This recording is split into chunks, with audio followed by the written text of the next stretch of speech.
Hi guys, this is Shannon. Thanks for joining me on No Shelf Control tonight. I have another book that I would love to tell you all about. I know you heard quite a bit about it when I was covering it for the Tournament of Books, but I think there's a difference between hearing just the synopsis or just what the judges had to say about a book and what an average reader has to say about a book. So tonight I want to talk to you about Tomorrow and Tomorrow and Tomorrow by Gabrielle Zevin. I'll give you a little bit of background information. So it was published on July 5th, 2022 by Knopf, and it's 416 pages. Now, I did it on audiobook, and I think it probably took me, and I only spend a small amount of time in the car every day, so it probably took me 2 weeks, but I do listen at 1.4 times the usual speed. It's a little quirk of mine, but I like to listen to it fast. I can still comprehend it at that rate, and I get through it a little bit faster. Generally, audiobooks take me a lot longer than just reading it myself because I'm a fast reader, so having the audiobook on 1.4 helps me out. So you'll have to forgive me if that little quirk doesn't make any sense to you. The characters in this book, Tomorrow and Tomorrow and Tomorrow, are Sam Mazer, Sadie Green, Mark Watanabe, and Dove Misra. And it's set in Cambridge, Massachusetts at Harvard and MIT, in Los Angeles, California, Venice Beach, and Koreatown in Los Angeles, California. So those are the settings and the characters, and I will read you the synopsis. In this exhilarating novel, two friends, often in love but never lovers, come together as creative partners in the world of video game design, where success brings them fame, joy, tragedy, duplicity, and ultimately a kind of immortality. On a bitter cold day in December of his junior year at Harvard, Sam Mazer exits a subway car and sees, amid the hordes of people waiting on the platform, Sadie Green. He calls her name. For a moment, she pretends she hasn't heard him, but then she turns and a game begins. A legendary collaboration that will launch them to stardom. These friends, intimates since childhood, borrow money, beg favors, and before even graduating college, they have created their first blockbuster, Ichigo. Overnight, the world is theirs. Not even 25 years old, Sam and Sadie are brilliant, successful, and rich. But these qualities won't protect them from their own creative ambitions or the betrayals of their hearts. Spanning 30 years from Cambridge, Massachusetts to Venice Beach, California, and lands in between and far beyond, Gabrielle Zevin's Tomorrow and Tomorrow and Tomorrow is a dazzling and intricately imagined novel that examines the multifarious nature of identity, disability, failure, the redemptive possibilities in play, and above all, our need to connect, to be loved, and to love. Yes, it is a love story, but it is not one you have ever read before. Now, this synopsis was interesting to me when I read it for the Tournament of Books, but even more interesting to me now having read the book.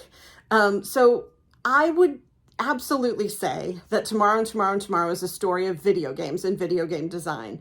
But more than anything, it is the story of friendship. It is about how a friendship starts in childhood and how it develops over time, how friendships add people into them, and what happens when additional people become part of a friend group.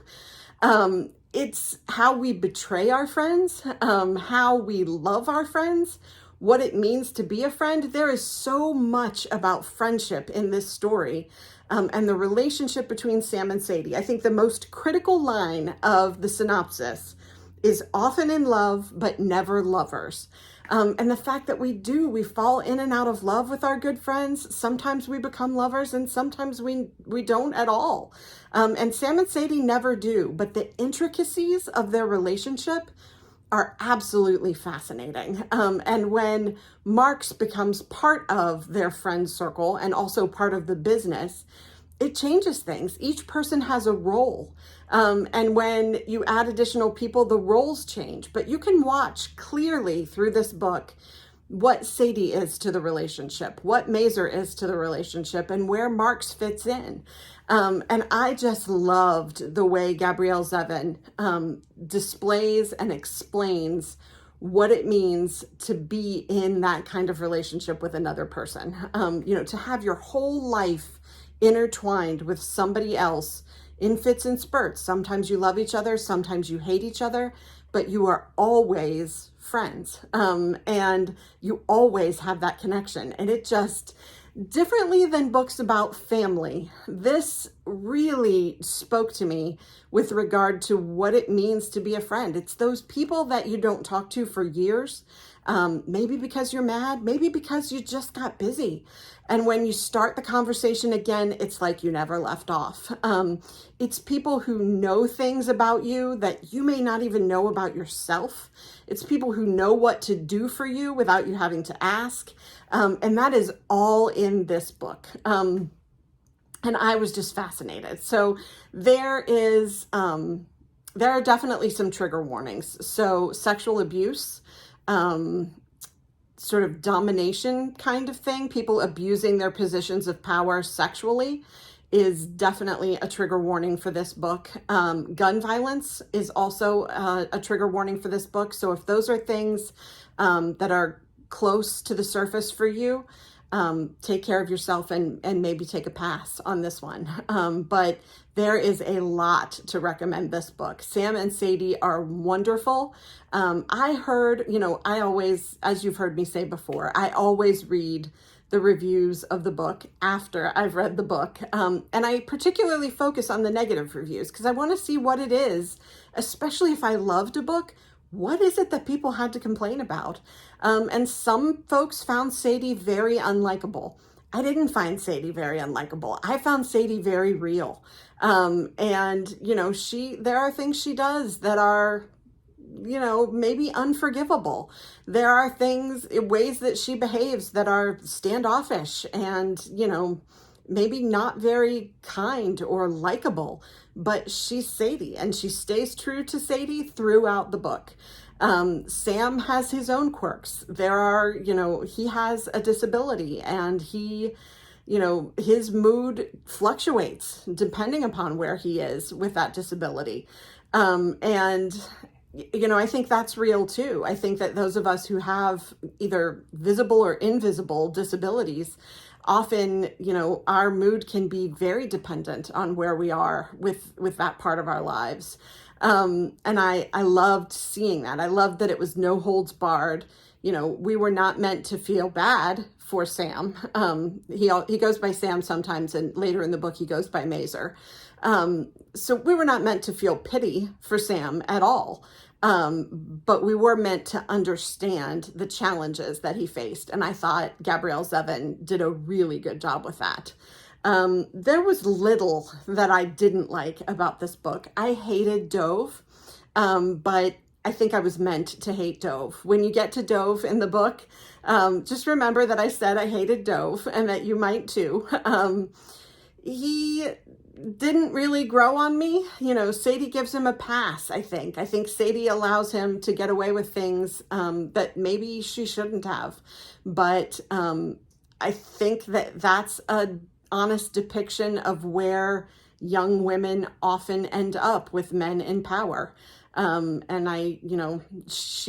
to my mind, she never held him accountable. And, I think that that's a real portrayal of one way this story could have gone. So I don't know. I just loved everything there was about this book. I loved the throwback to my youth, the video games I remember, the music I remember, the art, the language, the way of dressing, all of those things that threw me back to the 1990s when I was, a young person myself. Really enjoyed that. But also just loved the characters and the story, and the ending. The ending was beautifully written. The other thing I have to mention, this book, that I love a book that is told, or that is written in alternative styles. And so one whole chapter of this book is written as a video game. And doing it on audio, I almost didn't get it. Like all of a sudden the voice changed, the tone changed, the way of speaking changed, and it took me a little while to figure out what was going on. But once I did, it was brilliant. It was just really a brilliant thing to inject into this story, and I loved it. There's another chapter that is told in an alternative format, and I will not talk about that because it'll give too much away, except maybe to say that it's told from inside someone's head. And so also very different from, you know, the Sam and Sadie story, Sam, Sadie, and Mark's story, that, you know, where you're following sort of a back and forth through time story of their friendship. This was very different, and also something that I thought, wow, she really pulled that off. So yes, I am very smitten with this book. I wish that I had read it before the Tournament of Books. I probably would have been pulling harder for it at the time. You've heard me say before that Gabrielle Zevin has taken some criticism in the press. There is someone who claims that she took one of the video games from the book from a female video game developer without crediting her, that video game actually is not fictional, that it actually exists in the world and was created by a female video game developer who was not given credit for it. Gabrielle Zevin, to my knowledge, so far has not commented, but her publisher commented to say that she certainly would not have done that. She was not aware that there was a game like that she did not base her game in the book off of this woman's game, and, that basically no harm was done, intentionally at least. And I haven't heard much more about it. And considering how loud and boisterous some of the press can be when these scandals hit books, I'm thinking of American Dirt, this story about the cultural appropriation and those kinds of things. I can only imagine that with as much press as Tomorrow and Tomorrow and Tomorrow has been getting, that we would have heard more about this if it was still going on. So I loved it. I gave it 5 stars. I would highly recommend that you read it. The other thing that I really like about it is I think it's appealing to both men and women. I think that there are often, yesterday I talked about Pineapple Street. I think Pineapple Street is targeted to a female audience. I think a lot of times books are targeted to one or the other. And in this case, I can see people of both genders, of all genders, enjoying this book and really getting something from it. So I highly recommend it. If you enjoyed this review from me today, I hope that you will click like and subscribe. I really enjoy reading and coming here to tell you about what I've read. So I hope that you're enjoying it too. If you are, please keep coming back. I will have more single book reviews for you. I will have my Tuesday feature. It's usually Tuesday, Wednesday, and sometimes Tuesday, Wednesday, Thursday, depending upon how many books are on the list. But I usually midweek do a list of books that have come out that week that I'm excited about. So join me for that. More bookstore tours. I will even be doing, I hope, fingers crossed, a bookstore tour from Japan while I'm there. So I'm really excited about that, and can't wait to bring that to you. So I hope you will keep watching, keep coming back, and we will talk more things bookish very soon. Take care. Bye.